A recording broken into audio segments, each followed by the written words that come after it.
بسم الله الرحمن الرحيم السلام الله عليكم ورحمة الله وبركاته وعنا وناكسان دمان با مسؤولين تمرت شرفتا دقاتيرتا هالوذنة عافيماتك منصب iyo magac kasto halkan aad ku joogtaan waxaanu idin leenahay aad iyo aad baad ugu mahadsantiin kuna soo dhawaada barnaamij gaar ah oo aan ugu talagalnay inaanu kaga qayb qaadano xuska maalinta wadnaha ee dunida oo dhan laga xuso waa maalin caalami ah isla markaana caalamka oo dhan dunida meel kasta oo wadan kasta oo kamidana uu xuso ama uu markaasi xusuusto maalintan qiimaha leh ee maalinta wadnaha adduunka waa maalin si gaar ah ugu mudan shacabka dunida dul saaran waayo noolo kasta waxa uu aaminsan yahay og yahay fahamsan yahay xubinta ugu muhiimsan jirkiisa inay tahay wadnaha waa xubinta kaliya ee jirka bini'aadamka bilowda shaqada marka qofkan ku abuura nafta isla markaana joojisa marka adduun ay kala faaruqaan taa macnaheedu ama nolol ay kala faaruqaan aan dhaho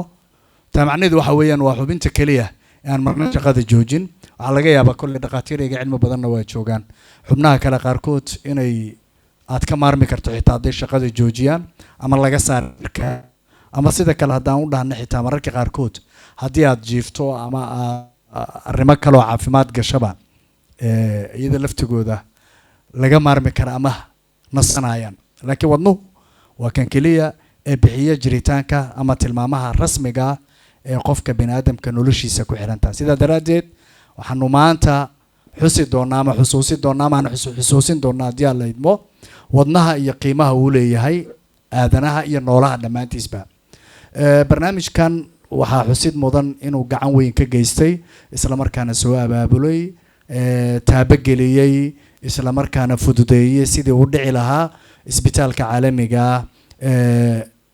Somali Sudanese Specialist Hospital oo kamid ah isbitaalada runtii ugu tayada wanaagsan dalka isla markaana hore u noqday 6 jeer oo isku xigta isbitaalka ugu fiican Soomaaliya adeega uu bixinay darteed sida daraadeed waan uga mahad celinaynaa kaalinta wanaagsan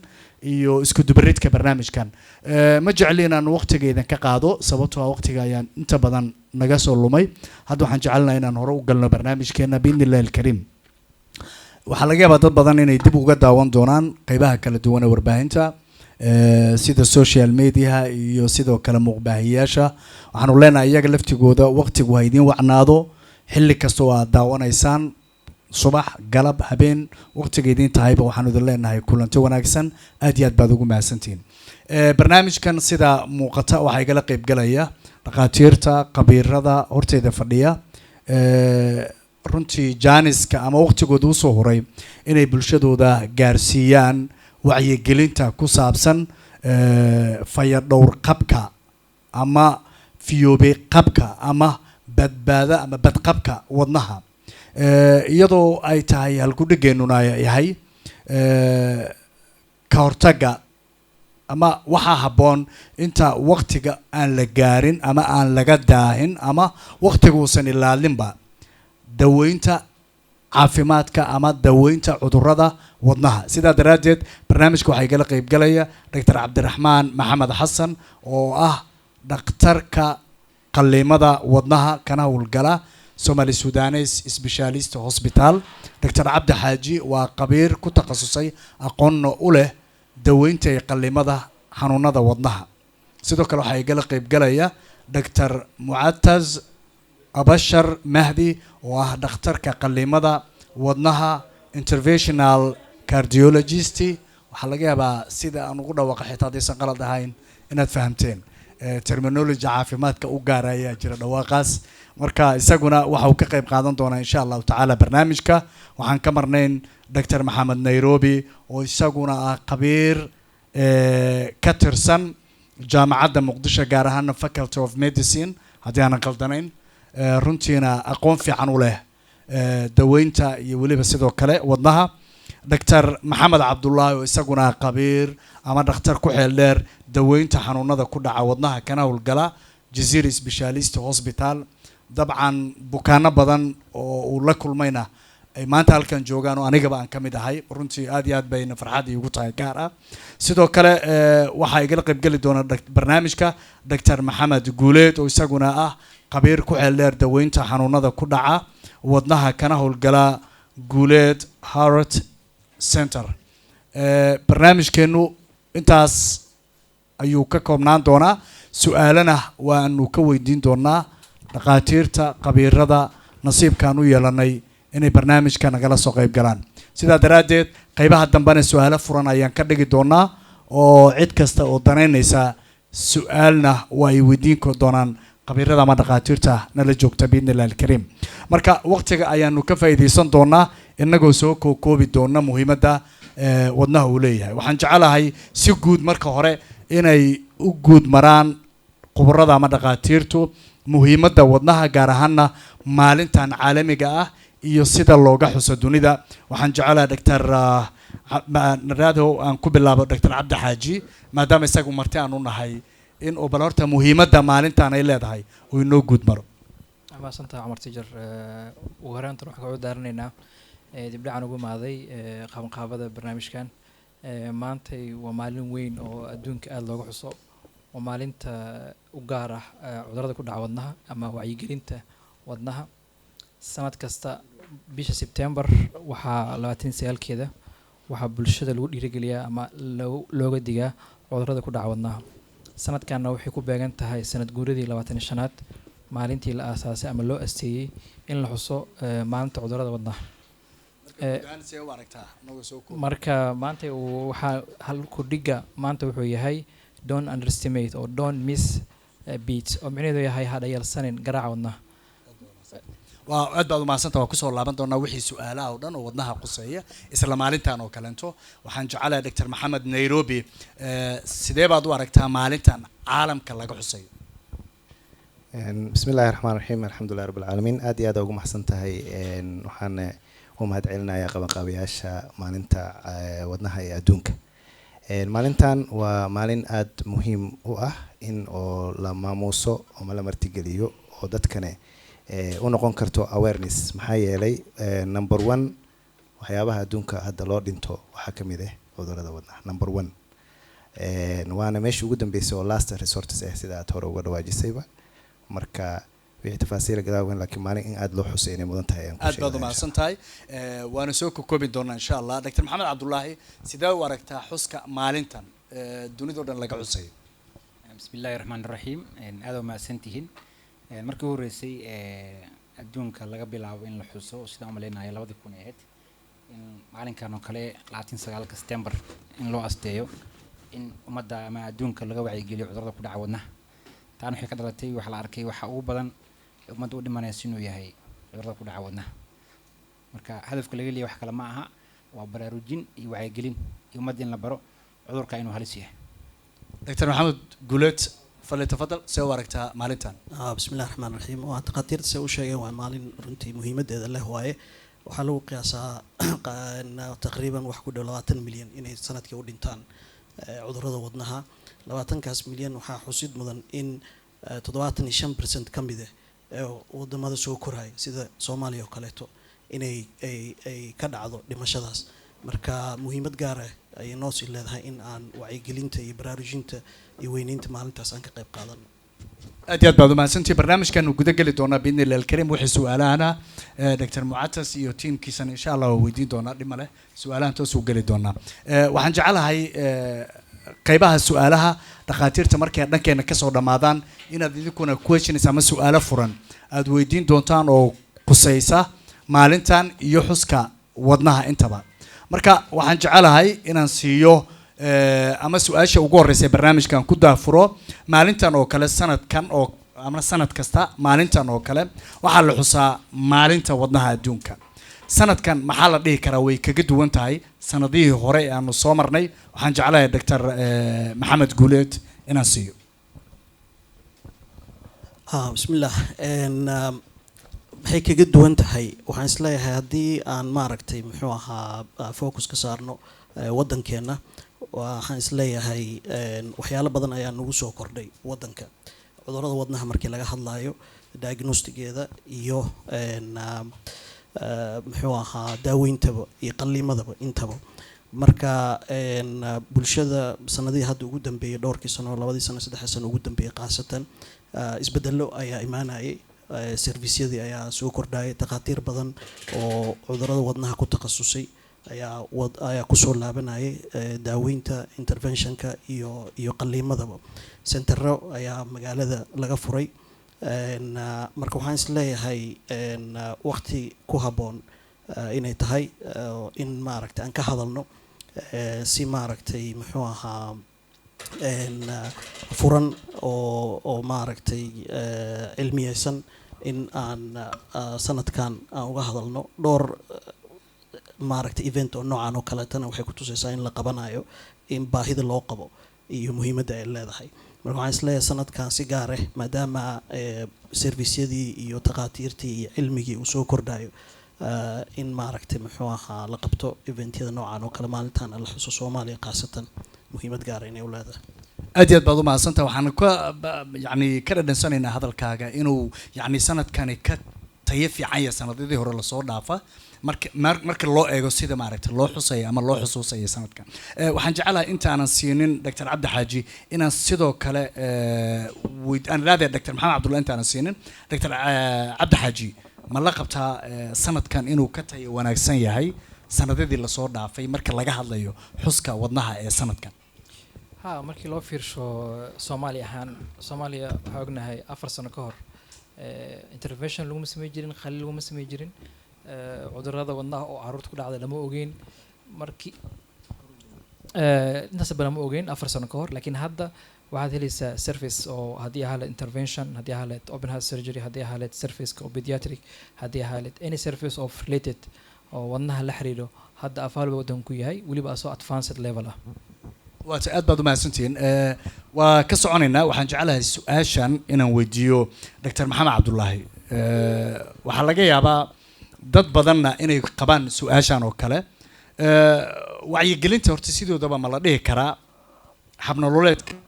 yani waxbay ka bedeli kartaa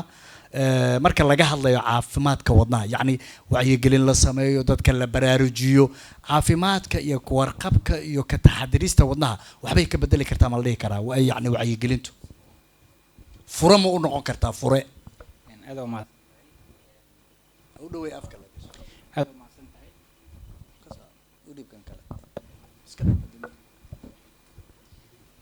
aad u mahadsan tahay. wacyigelinta ama baraarujinta hadafka loo sameeyay maalinkan oo kale oo ah maalinka wadnaha adduunka wax kale ma ahan ummadda in la xasuusiyo wax loo yaqaano wacyigelin. wacyigelin marka uu leeyahay wax kale ma aha, laba aan kala qaadayna ka hortag in cudurka laga hortago, ama in la dhaho cudurka xilli hore qofka in laga daaweeyo. ka hortag marka uu leeyahay ama wacyigelin wax kale ma aha siiba da'da dhexe oo waxaan ka wadaa 30 jirka 40 jirka ilaa iyo laga gaarayo 60 jirka. waxa uu horeeya la baraa inay tahay socodka faa'iido leeyahay. waa ogahay wadankeena ma laha meel lagu socdo ama darjiyo ma leh, laakiin qofka inuu isdhibo waxa haysato ayaa la barakeystaa soo maaha. marka in qofba qofku ka socod badan yahay sida caadiga ah waa ka caafimaad badan yahay markii laga hadlayo wadnaha iyo xididada. qofba qofku ka socod yaryahana xididadiisa ama wadnihiisa waa jiran yahay, hadduusan jirneenna waa ku soo socdaa. tan labaad qofba qofku ka cunid badan yahay cunto caafimaad leh. cunto caafimaad leh maxaa loola jeedaa? tusaale ahaan oo kale qofka iska ilaaliya wax loo yaqaano briiska ama baastada ama baruurta ama cusbada ama sokorta ee keliya cuna hilibka cad siiba malaayga, xataa digaaga ma dheheno maadaama dhaqaatiir aan nahay digaaga aan naqaano meeshii uu ka yimid iyo qaabka loo sameeyey. qofka cuna keliya hilibka cadka ee malaayga ah aan lagu karin saliidda lagu karin sida iskolabada ama qiica lagu kariyey, cuna qudaarta, cuna cuntada qolofka leh ee dalka sida digirta iyo salbukada iyo qamadiga, cuna cuntada cagaaran joogtiya sida khajaarka iyo aansalaatada iyo maxaa la dhahaa bagelki aad u cuna. iyo qofka dalbada sarar ama dalbada lug rabo inuu ku qadiyo ku casheeyo isbuuci 5 mar 6 mar cunayo hilibka cunayo laga soo buuxshay maraq digaag iyo cusbadi. iyo qof malaay cuno subaxii 2 xabo kuna cuno, socodka sameeya maalinkii 1 saac iyo bar 2 saac socdo maalin kasto, isku si ma isku caafimaadna ma. ummadeen la baro cunto caafimaad leh wax loo yaqaan balance diet. qofka lama dhihin waxba ha cunin hilib guduudku waa loo baahan yahay laakiin xad inuu ka cuno qudaartii waa loo baahan yahay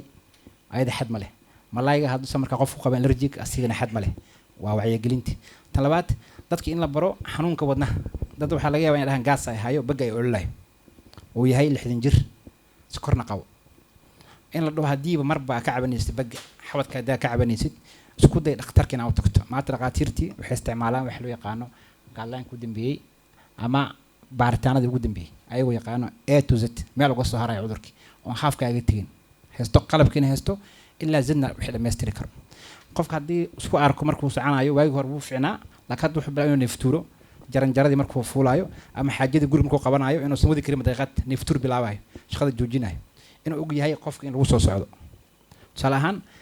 inta badan qofka hadduu isku arko inuu cayilayo tusaale ahaan oo kale isbuucii hore waxaa ahayd 75 laakiin isbuucii dambe 80 noqotay macquul ma 5 kilogram inaa caman ka cayishid marka inaad ogaatid bararka cayilka inuu mararka noqon karo wax loo yaqaano barar isku day bal dhakhtarka inaad u tagto ala qalbi waxa jirta baaritaan loogu talagalay qofka noocaas ka laga baaro iyo sidoo kale wacyigelin sameeyaan marba haddii 50 aa gaartid ama 45 aa gaartay isku day xilli hore inaad ka baarto sokorti kolestaroolki wadnahaga aad jagarayso dhakhtarka wuu yaqaana waa u diyaarsan yahay wax loo yaqaan riskiga waa u diyaarsan yahay aad ku sugneed iyo da'da aad joogto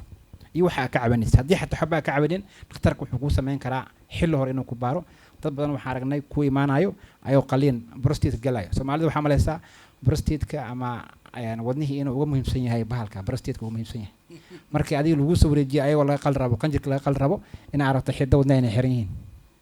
qofku wuxuu dhageysanaa xiddo wadnaha meel idhig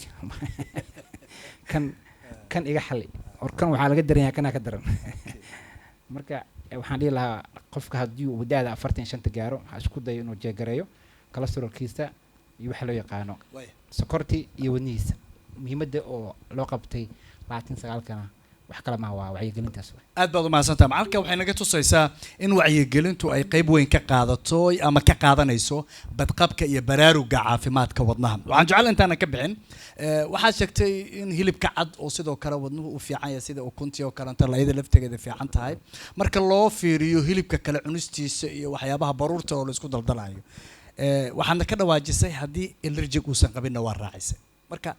haddii qofkii allergic uu qabo oo uu badsado malayga cunistiisi wadnihii waxa dhibaato ma soo gaaray horta qaybta waxa iska dhakhtarka la iska leh dhakhtarka waxa loo yaqaan allergiga iska leh ana qaybta wadnaha nahay waxyaaba aan talada ku bixin halaas waay marka hadduu allergy qabo dhakhtarkii ayuu tagayaa qaabilsan xasaasiyadda asigaas inay talo yani inuu cunaan ku dhahay aad iyo aad baa mahadsantahay waa kugu soo laaban doonaa waxaan jecelahay markana Dr. Cabdi Xaaji runtii waxaa xusid mudan laftigiisa inaan sanadkii ka horeeyay aniga si gaar ah aan hal meel ugu xusnay sanadkan oo kale 29 September mar kale farxada ay tahay in sanadkan haddana aan si wada jira u joogno iyadoo tusaalena ay noqonayso in sanadkan uu ka duwan yahay sanadadii hore la soo dhaafay marka loo fiiriyo habka loo xusayo sanadkii hore 2024 aniga Cabdi Xaaji bisaas la xusnay marka maanta sala waa laga badan yahay insha Allah taala Cabdi Xaaji cudurrada ku dhaca xididada wadnaha qaabkee loo daweeyaa wallahi su'aal muhiim ah hadda wadankeena waxa aragnaa cudurrada ugu badan oo arkay waxay yihiin cudurrada ku dhaca xididada wadnaha ayadana waxay leedahay steebyo kala leedahay haddii ahaaleed markuu imaanayo qaabka uu imaanayo maxay ahayd ma qaab emergency u imaaday inta xanuun soo qabto imaaday ma wuxuu imaaday inta xanuun qabtay oo kadib waxaa la baaray aan la ogaaday xidiis inay xiran yihiin way ku xiran tahay marka haddaan ka bilaabno emergency ahaan u imaaday waxaa la arkay in hal xidid xiran yahay ama laba xidid xiran yahay kaleeto markaas emergency waaye waxaa loo sameynaya BCI oo intervention ahaa in waxuu ahaa xiidka la furo laakiin waxaa jirta waqtiga qaarkood ama u badan yihiin inta badan bukaanada Soomaalida sokoray qabaan dhiigkari qabaan si tartiib ah maanta waxa ku dhacay MI xanuun yaro dareemay wuxuu yahay wax fiican quraan isaara naga sidii hadana waxa waaye sidii camal noqday at the end of the day maruu tacbaan noqdo imaana waxa la arkayaa soo xiid 4 ama 5 xiid amal xiran yihiin dan markaas wuxuu u baahanaa in loo sameeyo open heart surgery oo marka hore hadii kuwa hore la ogaa lahay ay ugu fiicnaan lahayd in BCI loo sameeyo laakiin mar hadii 4 xiid xirmeen waxa qasab in loo sameeyo xididada furan ee wadnaha ee open heart surgery aad iyo aad baad u mahadsantahay waa kugu soo laaban doonaa waxaan siinayaa markaana Dr. Muctaaz oo ka mid ah dhaqaatiirta wadnaha isbitaalka Soomaali Suudanes isla markaana ah nin u dhashay wadankan walaalahana saaxiibadan nahay ee Suudaan nagala qaybgalaya barnaamijka runtii waanan uga mahadcelinaa laftigiisa waqtiga uu inoo soo huray Dr. Mucdaas inkastoo luqadda Soomaaliga uusan isku fiicnayn haddana Englishka uu ku hadlaa iyo Carabiga laakiin waxaan ku weydiin doonaa su'aasha qaab English haddii aad leedmo waxaan rajaynayaa adinkan inaad fahmi doontaan jawaabta uu bixinayo kasoo qaybgalayaasha iyo daawadayaasha labadaba Dr. Muctaaz welcome في يعني في اللغة العربية ولا English ده both of them no problem. Okay. What is makes Somali society different from Sudan? Sudan is in terms of cardiovascular disease. One is I got the point. okay. Bismillah ar-Rahman ar-Rahim. Assalamu alaikum wa rahmatullah. Actually,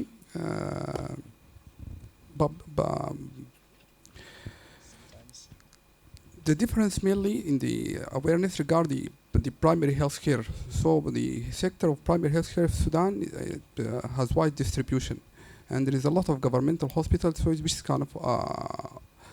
afford the diagnosis and management for the people. Even the cardiovascular service, most of it before the war it was free. So the cardiac catheterization was free, all of them. Any type of catheterization, the management of pediatric, regardless regarding interventional cardiology for pediatric or even open heart procedure for pediatric was free, totally free. And even I think 2 to 3 months before the war, the government decided to make the open heart procedure for the adult patient free. So this is regarding the service itself. And the diagnosis also is as far as there is a primary healthcare sector widely distributed, the diagnosis is more easily, but it's still regard the population more or less the same behavior, the same attitude. We feed the same patient, ignoring their blood pressure and know nothing about their numbers, not compliant with their medication, and the same. So far in Somalia, regarding cardiovascular disease, I think one of the most important diseases is the hypertension. For the last 2 days, I saw 5 patients with some sort of complication of hypertension, and they are not aware of their high blood pressure. So far, the blood pressure is a big problem in Somalia, and also the issue of dyslipidemia. I think one of the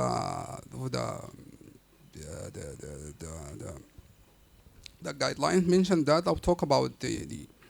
dyslipidemia is widely distributed in East Africa and especially in Somalia. We have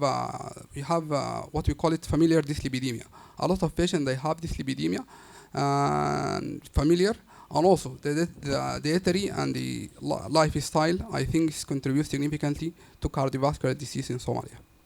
aad iyo aad baad umahadsantaha Dr. Muctaaz oo kusoo laaban doona haddii la yidhaahdo runtii maanta waa maalin loo asteeyay 9 September 2025 maalinta xuska wadnaha iyadoo aanu dhahayno halku dhigeenuna yahay sideen u xalli karnaa ama u tacaali karnaa daweynta cudurrada ama xanuunada ku dhaca wadnaha inta aan waqtigii dhimashada ama yani too late aysan noqon timekii oo aan laga daahin marka waxaan aad iyo aad uga mahadcelinayaa dhaqaatiirta igala qayb gashay iyo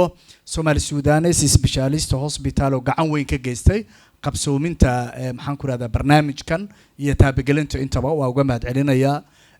waqtiga uu ku bixiyay juhdiga iyo isku keenida dadkan cilmiga iyo ehelkaba u ah daweynta iyo qallimada xanuunada wadnaha intaba waxaan jecelahay markana Dr. Maxamed Nairobi oo kamid ah dhaqaatiirta aanu ku casuunay inaan siino su'aashan iyadoo aan rajaynayo qaybaha dambana in idinkuna su'aalihiina furan ku saabsan maanta oo kale aad yani insha Allah dhaqaatiirta ama qubarada nala joogta aad weydiin doontaan Dr. Maxamed Nairobi anagoo kaaga mahadcelinaya waqtiga iyo jaaniska aad siisay barnaamijkan xuska maalinta wadnaha ee dunida oo dhan laga xusayo marka laga hadlayo cudurrada caruurta yani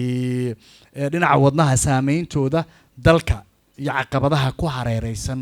marka aad fiiriso maxay kula tahay bismillahir rahmaanir rahiim aad iyo aad ma santahay su'aal aad muhiim ah aad weydiisay oo ah cudurrada wadnaha ee caruurta. Marka hore horta haddaad fiiriso burdenka ama culeyska cudurrada wadnaha caruurta uu leeyahay aad ayuu u weyn yahay. Generallyna waxaa waaye waa overlooked, macnaha yani dadku sidii advocacy ayaan u nahay. Marka hore anigu pediatric cardiologist ahay, dhakhtarka cudurrada wadnaha caruurta. saa dareemaysane generally xataa yani representationka world heart systemka aan fadhino aniga kaliya ka pediatric cardiologist, inta kale waxay keergareynayaan macnaha adult dadka waaweyn, marka waa la iska hilmaama badanaa. haddaa u imaado saameynta uu ku leeyahay Soomaaliya, waxaa lagu qiyaasaa cudurrada wadnaha ee caruurta ama lagu dhasho taqriiban boqolkiiba hal ama 0.1 to 1.2 per thousand path. dalkeenuna wuxuu ka mid yahay wadamada Africa oo reproductive age-ka dadka wali dhalaya ama da'dooda ay yar tahay ay ku badan yihiin. mar la sameeyay calculation according to the World Bank data oo birth rate-ka Soomaaliya lagu dhuftayna waxay soo saartay 7,000 oo canug in ay ku dhashaan sanad walbo Soomaaliya congenital heart disease. 7,000 kaas ku dhashay oo per year ah, sanadkii horena wax loo qaban, kii ka horeeyayna loo qaban, kii kasii horeeyayna wax loo qaban. yani 30 sano la soo dhaafay maadaama 70% bulshada Soomaaliya ay ka yar tahay 30 jir. 70% of Somali population waxay ka yaryihiin 30 jir. 30 years kala soo dhaafayna there was no any cardiac intervention oo Soomaaliya laga qabto. iyo isku soo aruuray ayaa intii u dhimatay mahan inta kale, marka culeys aad u weyn oo aan kaga duwanahay wadamada kale ayaan qabnaa oo walina sii socdo. macnaha boqolkii dhalasho caawa ka dhalata xamar waxaa laga yaabaa inuu 1 kamid ah uu ku dhasho. problemka uu dadku ku hayo waxaa kamid ah haddii canug yar uu wadnaha ka duleelo in family dhibaato joogta ah weeye. yani hadda marka laga hadlayo dadka waaweyn waa wadna markiisa hore caafimaad qabo oo si tartiiba u jiraday, laakiin imagine canug maanta dhashay oo dalool wadnaha ku lah, yani it is a defect, is a hole. wuu la survive gareynaya, wuu la dhiban yahay, marka waalidkii uu saameynaya, wuxuu saameynayaa family issues, social dadkii isqabay uu saameynaya, ilmihii kale uu saameynaya, waxbarashadooda uu saameynaya. yani saameyn aad iyo aad u badan oo bulshada ku yeelana. xataa hadda waxaan arkay imaanay Muqdisho ilaa familiga clanka xataa inuu saameynayo oo dadkii yani lobbying loo sameynayo bukaanada see wax loogu qabtaa. waxaa xusid mudan marka si gaara daatada markaan la imaano serviceskan 2023 ayuu horta kusoo kordhay in diagnostic kaliya loo sameeyo markaan dalka yimid. ilaa hadda waxaan aragnay ilaa 3,070 canug ayaa soo booqday. 1,704 patient ne waxay qabeen heart disease. intaas waxaan isku daynay with collaboration in waxuun laga qabto haba yaraatee ay ka mid yihiin hospital, Wulate Hospital, other hospitals in the region of Mombasa Coast General Hospital, in Somaliland Indo Gargaar Hospital. laakiin in total figures markaan ka hadalno wax loo qabtay iyo abroad wadamo kale oo ayagana naga kaalmeeyay jiraan 380 oo intaan gacanta ku hayno 1,700. haddii 300 wax laga qabtay meeqa dhiman, culeyskii wali sidii soo taagaya. aad iyo aad baad umahadsan tahay Dr. Maxamed Nairobi oo kugu soo laaban doona la yiraahdo. Dr. Maxamed Guuleedaan siinaa su-aashan. inta badan Soomaalida inkastoo aad moodo xag waayihii ugu dambeeyay in lala qabsaday caalamkii technology ahaan, aqoon ahaan, qalab ahaan, farsamo ahaan, inay Soomaaliya ay ka mid tahay wadamada soo koraayo oo dhinaca caafimaadkana wax badan ka fahmay. waxaa laga yaabaa awal in xanuuno badan guryaha dadku ay isaga dili jireen oo aan la ogeyn macnihiisi, laakiin hadda sokor uu qaba, maxaan ku dhahaa pressure uu qaba, kan uu qaba cudurkii la cadeynayo noocii uu yahay. marka la fiiriyo cudurrada ugu badan ee Soomaaliya hadda ka jira ee ka dhaqaatiir ahaan aad la kulantaan, wadnaha ma la dhihi karaa yani waa rate ama yani xanuunada ugu badan ee lala kulmo? bismillah. prevalence-ka markii la fiiriyo bukaanada soo booqda isbitaalada waaweyn oo maaragtay muxuu ahaa imaado, haddii la fiiriyo prevalence-ka hadda data sax ah oo la sameeyey ma jirto, laakiin waxaa jiro estimate la sameeyey. waxaa la dhahaa afartii qof oo soo booqata isbitaalka hal qof aa wadnaha ka jiran markii macnaha khaasatan aan ka hadlayno cudurrada wadnaha oo macnaha xanuun wadnaha maaragtay la imaado marka macnaha da'daadi waa socotaa dr maxamed cabdullaahi hadaa wuxuu ka dhawaajiyey da'daad haddii 40 iyo 50 iyo gaartay si joogtaa isku control marka dad badan oo da'da 40 ka kor u dhaafto waxaa umaynaa si joogtaa wadnahooda inay ku controli doonaan haddii aan la idmo waxaan jeclaha markana dr cabdi xaaji dadka qaarkii sida loo sheegay dr maxamed cabdullaahi hadaa uu sheegay qofkii wadnaha xiran oo cidadadii xiran yihiin oo kalenta ku imaanayo saan markaas uu ku leeyahay qofkii may inta baar hadda yani isaga waxaa ku hogaaminayo marka dad waxaa jira xitaa aan laga dhaadhicin karin wadnahaaga qalliin u baahan yahay furitaan wadnaha xididada xiran u baahan yahay daaweyn dhinacaasa u baahan yahay dadka qaarkii marka maxaa u soo jeedi lahay dadka qabaa in aan qalliinna la samaynin daaweyn kalena aan la samaynin guryahooda inta iska taga tawakal cala allah yani inkastoo ay tawakal cala allah wax ka wanaagsan ama ka weynaysan jirin haddana dadaalkeedii aan lala imaan su-aashaas markaa waxaa fiirinaya mawduuca hadda oo jidilka u qoran ama waddanka waxaa ahay sanadkan World Health Association iyo WHO waxay xooga saarayeen early prevention ama in markood ka hortag la sameeyo anaga Soomaalida naawta already hortag ma jiraba haddana waxa focus ka saaraa waxayd before too late yani before too late waxaan ka wadaa haddii wixii ugu dhacay intaysan gaarin xilli wax laga qaban karin please wuxuu sameey for example hadda waxaa jiro bukaano badan oo xididoodna ka jiran ama albaabadna ka jiran wuu ogaana wuu sugaa heer wuxuu gaaraa wadnihiisa damage gaaray oo ejection fraction kiisa oo gaara 25 20 13 that time dhakhtarka adduunka mareenka jooga u tagtid waxba kuma qaban karo xataa haddii xiidadaada xoogaha xirnaa la furo wadnaha waxma soo laabanayaan haddii albaabka halesna xataa xoogaha la hagaajiyo wadnaha waxma soo laabanayaan so muhiimadda waxay tahay ama soomaalida markasta waxay dhahaan quraan saar xoogaha ciddaada la tasho quraan isaar laakiin intaysan tala fara ka bixin caafimaadka ka gaarsii haddaa ogaatid in problem ku haysto problemka intuu early gaarsii si wax lagu qabo karo waayo marka macnaha waxaa ka wadaa kaama dhex gala raalahaw qur-aanku waa dawo ugu weyn uguna muhiimsan isaar laakiin talada iyo dhakhtarka iyo daweyntiisina raac ha sax way qur-aankaaga saar waxa qur-aan ku saartaa ilaahayna waxaan kugu fududeeyo laakiin haddii qur-aan saara guriga jiifana intaas waa aad baad u mahadsan tahay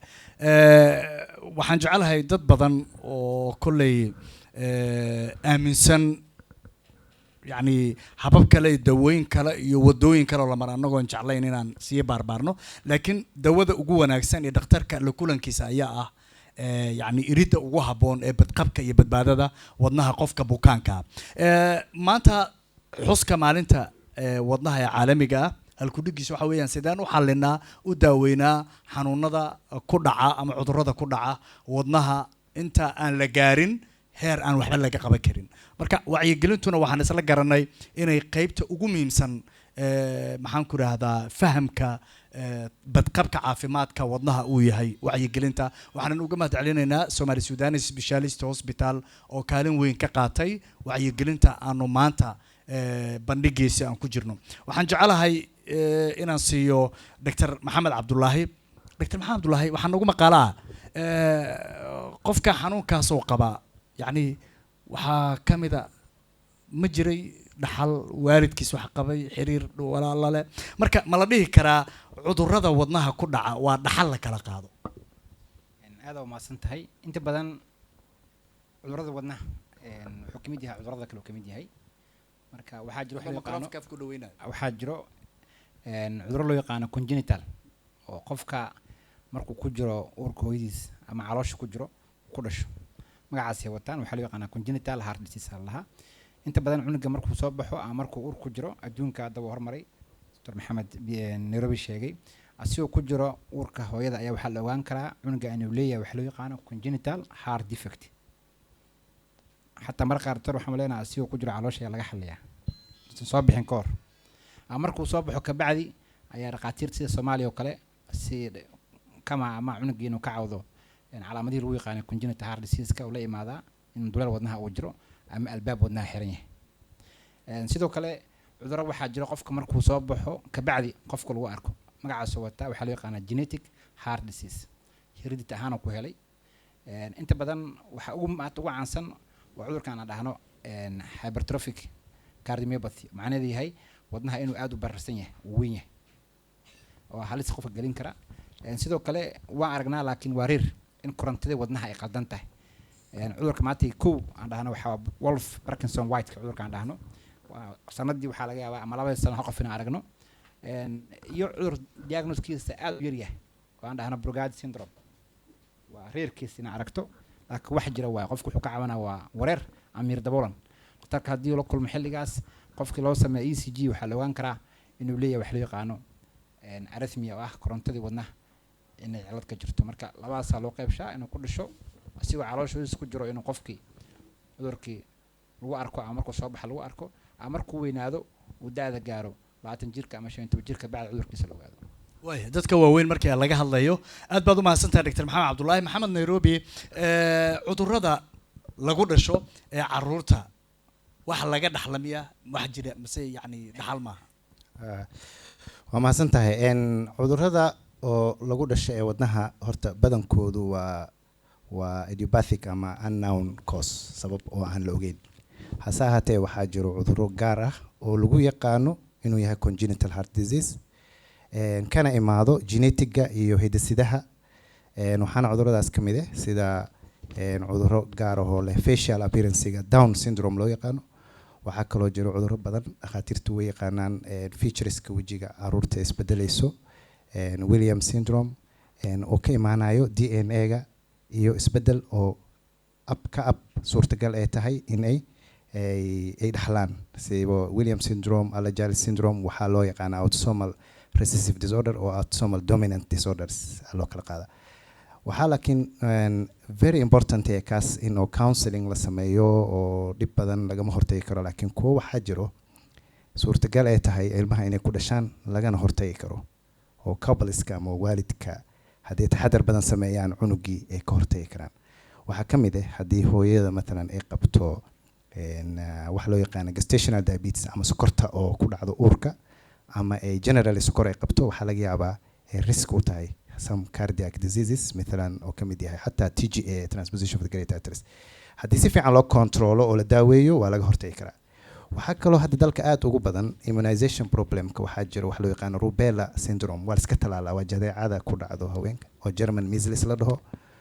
ilmo badan oo waxaan arkaynaa ka keenay maadaama hooyadii aysan istalaalin ku dhaceen PDA pulmonary stenosis taasna waxaan kula talinaynaa ilmaha yaryarna in la talaalo hooyada uurka lehne la talaalo tan xigto waxay tahay haddii uu jiro riski ah in say uga hortagi kartaa haddii intuusan cunuga caloosha ku dhalan hooyada ay qaadato folic acid waxa loo yaqaan folic acid waa kanini obstetrician gynecologist-ka si fiican u yaqaanaan waa cheap aad u raqiis u yahay waxaan mar walba aad ugu talnaa qofkii cunug hore soo dhalay si uu mar dambe u dhicin inuu kaninigaas qaato daily or consumption intaan aan ugu kulmaanin ama as early as possible kuwaas marka haddii laga hortagi karo by in laga hortago kuwa kaloo genetics-ka ahna la sameeyo ama counseling family counseling hadday dhacana dee la daaweeyo insha Allah taala aad iyo aad baad u mahadsantahay Cali Maxamed Guleed waqtigee ugu habboon ama ugu wanaagsan uguna fiican in si joogto ah loo control ama loola socdo xaaladda badqabka caafimaadka da'deesa ugu badan ama ugu fiican inay mar walba ka warhayaan Dr. Maxamed Cabdullaahi hore u sheegay qofka waxaa fiican markii 40 hore loo dhaafo haddii uu qofka yahay qof horey u caafimaad qabay familka oo kaleeto inaysan wax maaragtay problem aysan ka jirin mise family history uusan jirin dhibaato kalena aysan jirin wadamada hormaray badanaa screeningka badanaa waxaa la sameeyaa 40 sano wixii ka dambeeyo ayaa si joogto loo sameeyaa haddii laakiin family history uu jiro oo maaragtay horey cudurro wadnaha familka dhexdooda hore uga jiray ama familial muxuu ahaa dyslipidemiyada kale lagu ogaa ama diabetiska lagu ogaa kadib dabcan waqti ka horeeya in la bilaabo oo maaragtay lala socdo waay laakiin screening markii laga hadlaayo oo qof oo horey aanan wax dhiba u qabin 40 waqtiyadaas 45 wixii ka dambeeyo ayaa fiican in maaragtay muxuu ahaa si joogto loola socdo aad iyo aad baad u mahadsantahay waxaan jeclahay Dr. Muctaaz inaan siiyo iyadoo qaybta ugu dambe xiritaanka biidnillahi alkariim Dr. Muctaaz, how difficult is when PT comes out a late stage in need to therapy? So your question about when the patients come late. Actually, this is happens all over the time. So especially in the case of myocardial infarction, most of the patients they do feel their chest pain or abdominal pain and they ignore it. They take some sort of antacid, something like this. They think about gastritis and so. They wander a lot of hospital and they come for us after, for example, 2 to 3 days. And as mentioned per guidelines, at times it's muscle.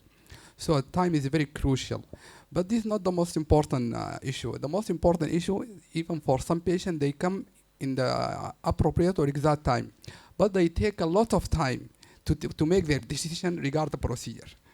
So, for example, for me, since I started the procedure or the catheterization in Somali Sudanese hospital, now it's about 2 years, I just did primary PCI as per guidelines around 3 times.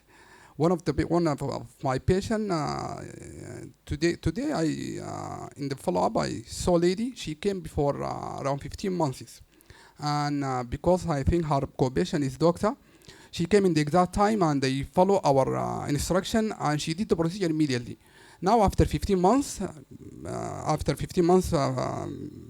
after we did the procedure before 15 months, we did PCI for how we put a stent. Today she came with normal blood pressure, normal echocardiography, and everything is normal. She is very fine. That because she was stick to the instruction of doctor, which following the guidelines. So, regard the patient delay, I think the first point because of lack of awareness. But the second issue is there is a lot of discussion and a lot of delay in the hospital just to make the decision. And I have very odd observation. If the patient is male, discussion will be a lot of. The female a little bit shorter. I don't know why. So regarding the female, always they take the decision a little bit quickly. So for example, today we have patient, we did the procedure, she was female, and we did it around 1 hour. But if male, I think most probably will be, for example, I tell them this procedure will be emergency. Then they accept after 12 hours.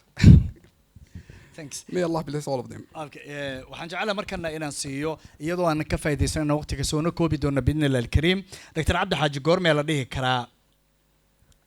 goormee ayay tahay qalliinka wadnaha in la sameeyo muhiimaddu waxay tahay mar kasta oo adigu dhaho qalliin u baahan tahay ama dhakhtar asdhaysi dhakhtar qalliin waaye hadduu dhakhtarkan qalliin waaye oo dhaqaatiirtii cardiology-ga computer soo saareen oo la hubiyey qofka inuu baahan yahay qalliin waxay ku wanaagsan tahay inaad samaysid xilli hore xilli fiican oo wadnahaaga xamili kara qalliin jirkaaga xamili kara qalliin si natiijada u noqoto natiijo fiican haddii kaleeto haddaad timaado xilliyada qalliinka lagu sameeyo jirkaaga xamili karin and the result will be bad marka waxa fiican wax walba waqti leeyihiin salaada waqti ay leedahay wax walba waqti lagu sameeyo ku fiican tahay aad baad mahadsantahay waxaan jeclahay markana su'aalaha dhankeena inaan u soo wareejiyo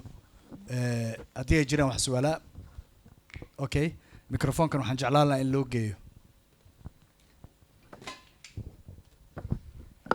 adoo ku bilaabaya magacaaga iyo su'aasha cidda aad u qabto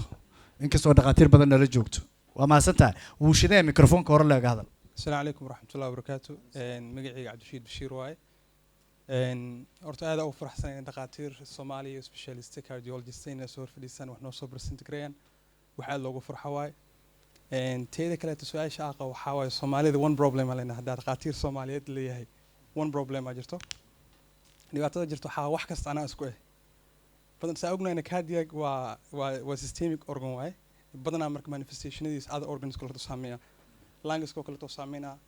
liver ko kale to saamina marka hadii bukaan cardiac problem qabo oo idii imaado adika dhamaantiin kala maxaa sameeyeen adoo dhibaato la socoto lungs ko kale to hadoo la socdo kale to liver ka doctors ko consultation ma la sameeyeen mase ana wax kasta isku sameeyeen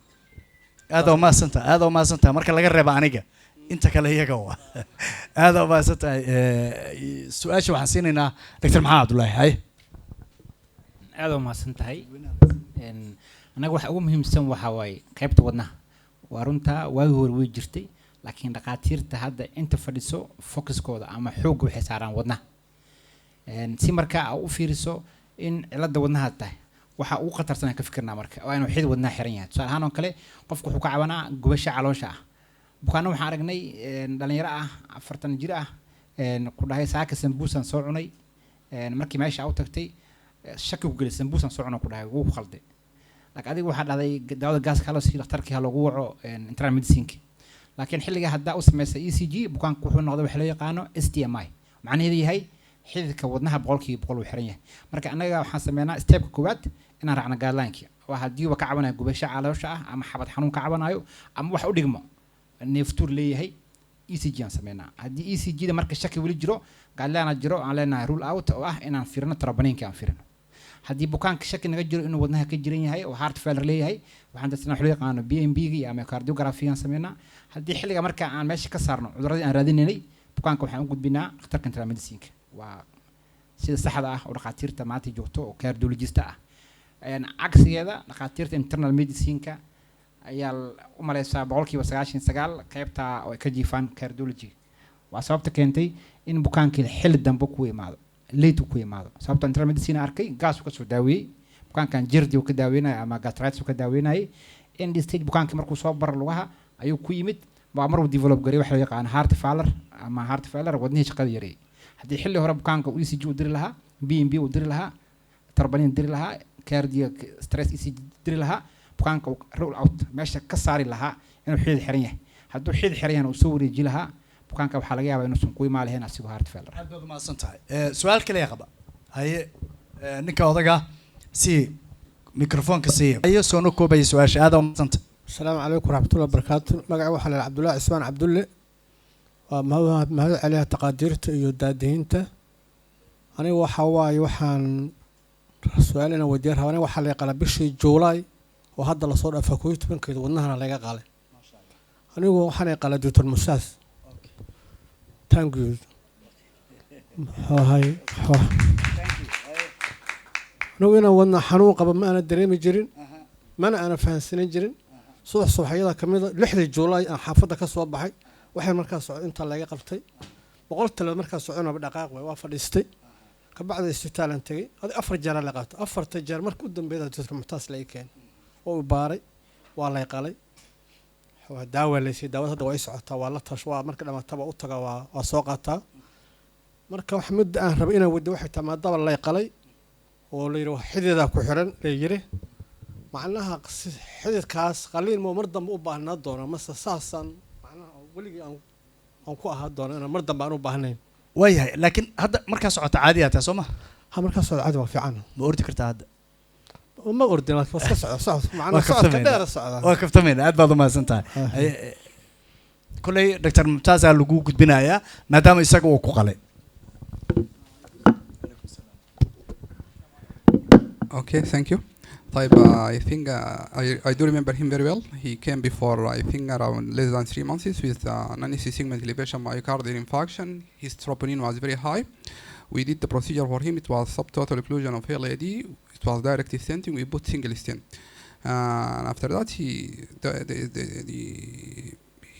improved. So far, I think his question about does he need another procedure or not? For the same time, for the meantime, no. As far as he stick to his management, as far as he's doing his follow-up, no need for procedure because even his disease, his coronary artery disease was only single vessel. So, but still he has the risk factor for another lesion. So far, if he's going to be stick to the advice and stick to his medication, inshallah, nothing will happen for him. wuxuu dhahay hal xaba hadda lagu sameeyo ku dhahay xidida ku xirnaay laakiin hadda waxa u baahan tahay ma jiraan inkastoo hadda daawada qaadatid taalimaadka oo dhaqaatiirta uu ku siiyeen aad raadid waxa laga yaabaa inaad u baahan way aad baad u mahadsantahay waa intaas aan ku soo koobaynaa waxaan jecelahay Dr. Omar okay inaan isagana siino bal aragtidiisa iyo haddii su-aal uu qabo microphone si please aye waa ku siinaya adeer raallaha waa ku siinaya السلام عليكم ورحمة الله وبركاته لما نقاتيرت والسلام يا اختارك يقول حالدهان أنا وحن صومري خلينا صومري اختارك يقول حالدهان يقول أركب محمد عبد الله عبد الله 2018 كيا ستريس أهان لي قبتي اوكي مركز داويك أو يقران قاتي دايت كانوا بدلي وأنا ككوليستي الحمد لله لكن لو كل وقت أفرتي بليه يقول بشي أفراد عمل حنوني قبتي isla markii nasiib wanaag hadana waxaan la soo xiriiray isaga la soo xiriiray isla markii wuxuu saaray ECG abnormal ay noqotay markaas gaadiid ayaan wato anaa wato ayaan meesha ku tagay familka xataa igama warqabin waxay imaanayeen markii dhakhtarka go'aan gaaro yiri isla caaw in la seexiyo waa ninkan si bari loo sameeyo geography loo sameeyo isla markiiba amarkii dhakhtarkan qaatay waxaa la jiifiyay digfeer la jiifiyay subax dambe isaga iyo dhaqaatiirta kale hawshii galeen geography la sameeyay waxa go'aan la isku gaaray in aan u baahanahay qalin oo percentage xididada ay qalin yihiin ay tahay boqolkiiba 70 wax ka badan qaarkoodna boqolkiiba 100 ay xiran yihiin nasiib wanaag ma joogin wax qalin sameey markaas availability-ga 2024 kii wax digfeer mar ay yimaadeen markaas ay bixinaa jirtay laakiin available ma ahaynin xamar in qof hadda qalin toos u sameeyo ma joogin absolutely waxa lagu taliyay inaan dibadda raadiyo برفرتون نسيب هناك waxay ahayd bishii lixaad ahayd 1 July meeshan ku jiray daawooyin kaalmaadkan qaadanayay diyaar garow badan aan galay maadaama qalinkan wadnaha uu ka qaalisan yahay qalinada kale diyaar garow aan galay December waxay suurta gashay inaan la xiriiro Masar connection Dr. Cabdiraxmaan Xaajiya markaas aan la kulmay warbixin fiican oo siiyay isagana nasiib wanaag 10 July aan waxaan ka degay كويتون كجولا عن كده مصر نسيبنا اسمه مركز جاك أبالي مرسي شيك أبكيين وحلا شيء حلا دي اللي في عنتها وإنه بروسس كلا وسنجرين وحيدا الحين كان يجران لحيتون كجانوري وحن قال قالين كو إلى تنكين وحن كصباح كو إلى كجانوري وحن كصباح استالك الحمد لله أنا جو حالة دي أي تاي حالة دي سيد أنقول شيء الحمد لله الحمد لله استالكي أنا الحريري مدة أنا الحريري إلا فبراير لا تنكي دي وحكوسونا مصر ما شاء الله أنا جو حالة دي إعادتها كويمي دي هذه وما سين دغاتير سيدي وما نسيبوناك أنا كل ما أبغى أختار ومركب ورا حالة دي مركزنا سمينا يهدنا هرسي فريو هذا مو فرحسن هاي marka fariinta dirayso waxa weeyaan inta aysan meel baash zaid gaarin in aan macnaha aan ka hortag sameeyno ma sha Allah waxa kale oo aan dhaqaatiirta advice gareynaya xaaladda qaliinka marka ay gaarto dadkoo dhan isku dhaqaale ma aha waxay gaartaa xaalad culus ay gaartaa iyadoo la fiirinayo qofka safe life-kiisa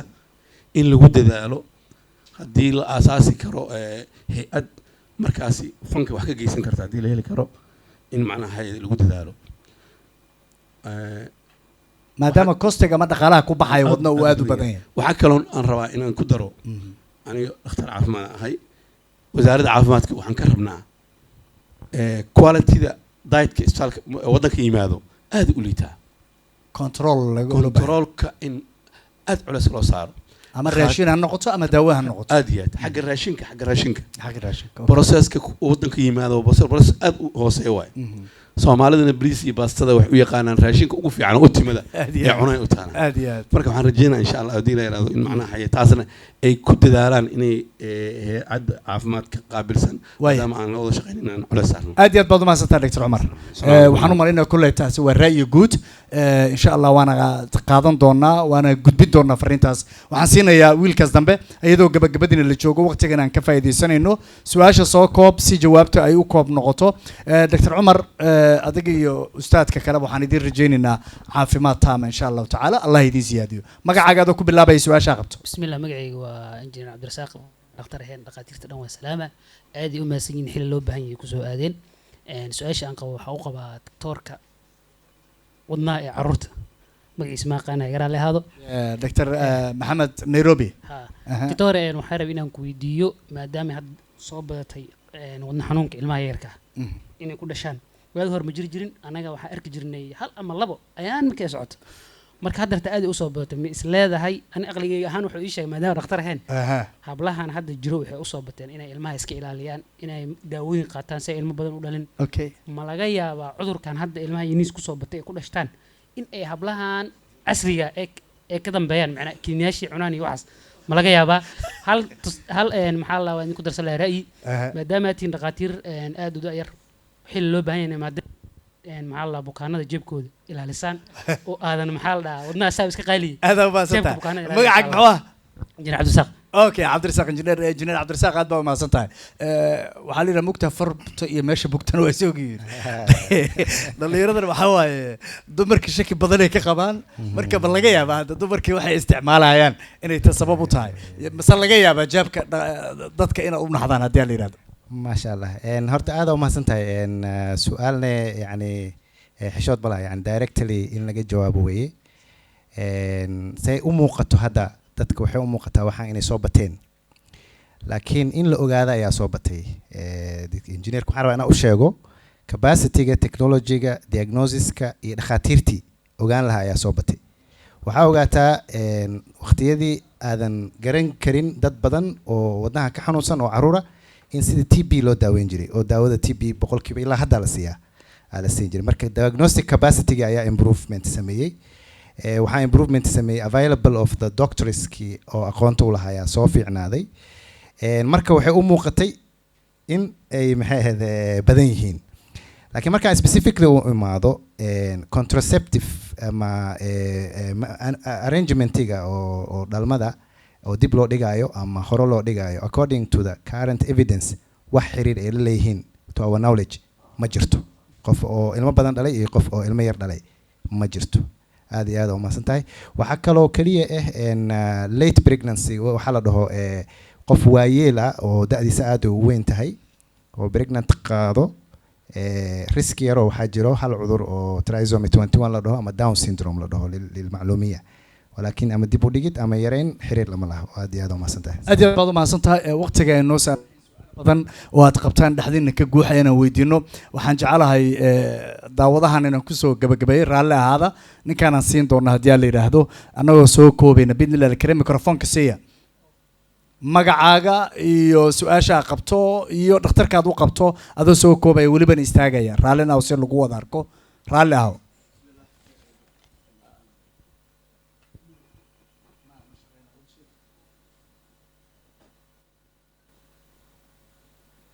okay kan see ma kan basiir hana dimin yaan la dimin waxa laga yaabaa marka la dimiyo inuu رالي هذا هيا السلام عليكم وعليكم السلام دكتور سهل محمد علمي وأنا دكتور إلماء دكتور كعرورته دكتور إلماء عرورته مقعة سهل محمد علمي دكتور سهل محمد علمي سودو عرورته ما شاء الله حارب أنا سؤال ودي لما نقاتير تدن